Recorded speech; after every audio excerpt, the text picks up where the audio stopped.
Hello everybody, welcome back. My name is John Fillmore and it is day 4, if I'm correct? I don't know, I kinda lost track. So yesterday we actually, we went to a mall here in Kyoto. And let's see, what did we do? What did we do? Actually, we saw The Force Awakens. First impression, not bad. Looks a lot like the first Star Wars that ever came out. Episode, what was it? 4. Episode 4. I thought it was a little too similar. It was good, I suppose. It was good. But anyway, so we are actually now sleeping, or slept, because, it's morning.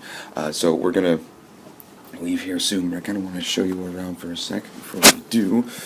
So this is the hotel we actually slept in. Kind of nice. So this is the living quarters. That is the kitchen. Upstairs, well, actually this direction here, I'll kind of give you a bit of a look. This is actually a door that leads to... Oh man, there we go. Need to open it. There's a hallway. Right. I mean, it's very square, but it's also made like in the style of old Japanese houses, right? But it has a modern feel to it, right? So that's kind of cool. Our room was kind of up there in that direction, and like we got to sleep on the mats, and it was kind of cool. It was pretty square, wood and things like that. So very traditional, traditional feel to it. It's not a very big room, but that's fine. I mean, you only need to sleep in it, so. It was good. Today, I think we're heading to Hiroshima, but I'm not quite sure. At least in that direction, we're going farther west. And I'm not quite sure what we're gonna do. I guess the same. Just travel there, go look around a little bit, and then find out where we're gonna sleep and kind of just do the whole thing over again tomorrow. So I think tonight we'll be staying.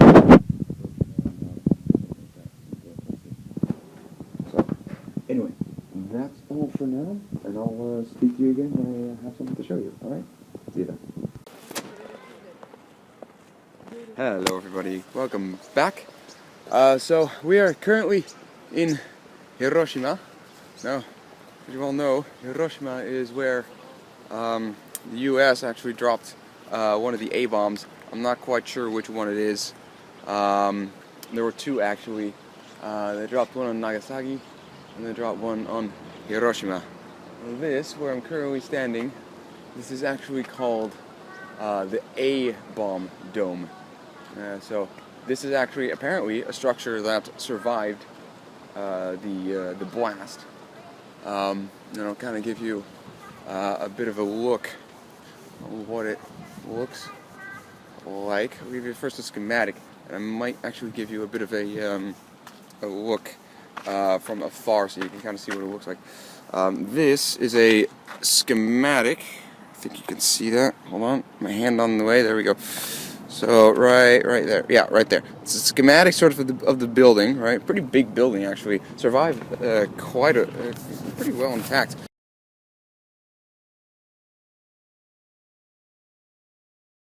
And this is kind of what is left of it. All right. This is what is left of it. Now, for an A-bomb, that's actually, I would actually suspect a little bit more, but apparently these were small, well, in compared to what we have now. But even so, that's, this was probably a really nice, big building, probably important of some sort. It's just, it's gone. I mean, all these places are probably all had windows. Now, how an A-bomb works, apparently, when it's dropped, it goes on a timer, right? Well, it goes on a timer to pretty much give the pilots, or whoever detonates it, time to get the heck out of there, right? Now, what happens is, there's a small explosion first, which then triggers the fission reaction. And the fission reaction then builds in, well, whatever kind of radioactive material you have. I think they might have used uranium, either uranium or plutonium with this one. And it absolutely, and like in one shot, boom. Now, how it works with fission is actually, long story short, every time you actually fizz one of the nucleuses of whatever you have, usually needs to be a pretty big element, but the element then splits into two nuclei and releases energy. Right? There's a lot of energy that gets released. Now that energy actually has to do with some quantum mechanics stuff, blah blah blah. Pretty much it's a little bit of matter that gets transferred into energy. And that energy, it then builds, right? Because for every one nucleus that actually fizzes apart, more can actually be more, well, energy can then be used in order to fizz more nuclei. So in other words, you get, it's like a snowball effect. You do one and the whole thing goes. And the amount of energy released is absolutely phenomenal. And 70 years ago, I think it was the Enola Gay, pretty much dropped this thing and got the heck out of there. They were in time, but the blast was absolutely humongous, right? I mean, it was just a blinding white light from what they could tell. But it didn't actually reach the ground. Apparently that's not how a nuclear bomb works. Apparently it exploded like a mile or so above the ground. Well, I can tell you this, pretty much everything within a 1 mile radius or so of the detonation site was evaporated. Like, I'm not even kidding. Completely 100% destroyed.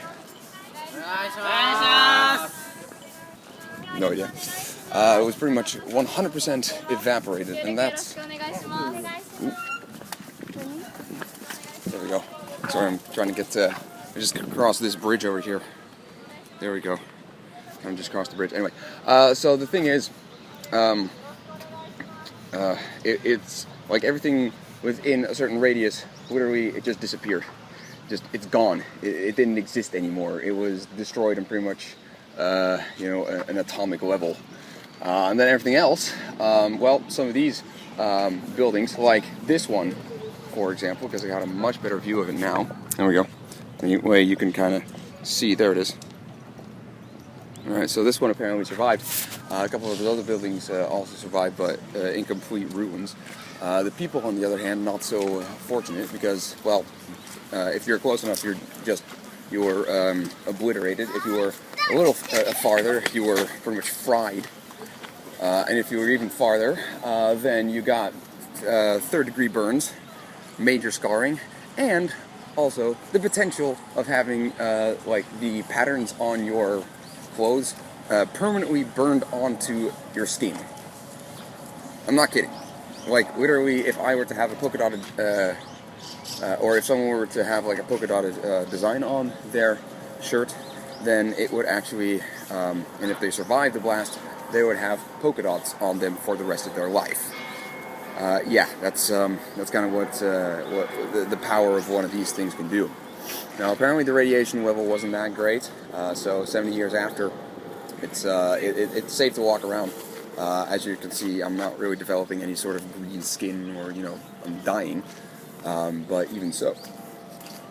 Radiation level here is probably a little bit higher than other places, so radiation tends to stick around a lot, so.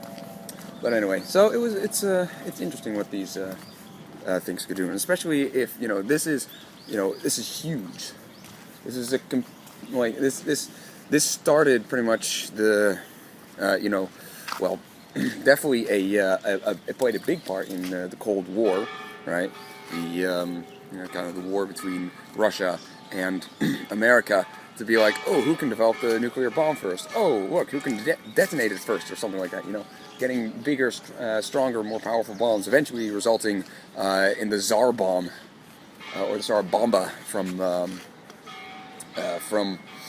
Russia, which is the biggest nuclear device ever exploded. Like, and I'm not even kidding. Like ever.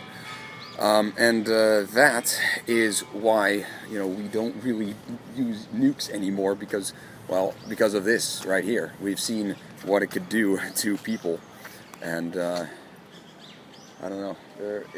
This kind of explosion, let's hope we never actually have to use it again. Now, I do actually want to show you this before I end this one. This is apparently made of cranes. Here we go. There we go. This is apparently made of cranes, paper cranes. Now, a lot of you don't know this about me, but I love origami, and I'm also really good at it. Not to toot my own horn, but you know what I mean. So, anyone who's ever made a paper crane, you kind of know, kind of how it's made. Now, I'm pretty sure this is 1,000 paper cranes.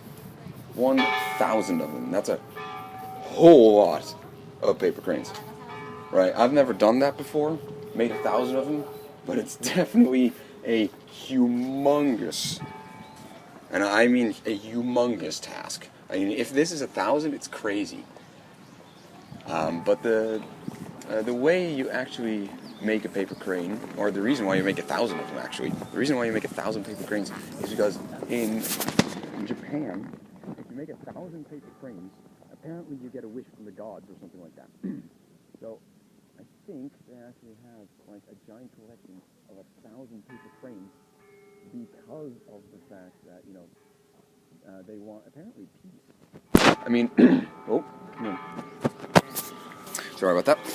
So here, I mean, if you look at this, this is pretty cool. This is made out of paper cranes. Every one of these little things is a paper crane. That's pretty sweet. And, you know, it pretty much just stands for, don't let this happen again, because this was just absolutely, this was, hell for some people. They just woke up the next day, half their family is gone, they survived, and with some serious scarring.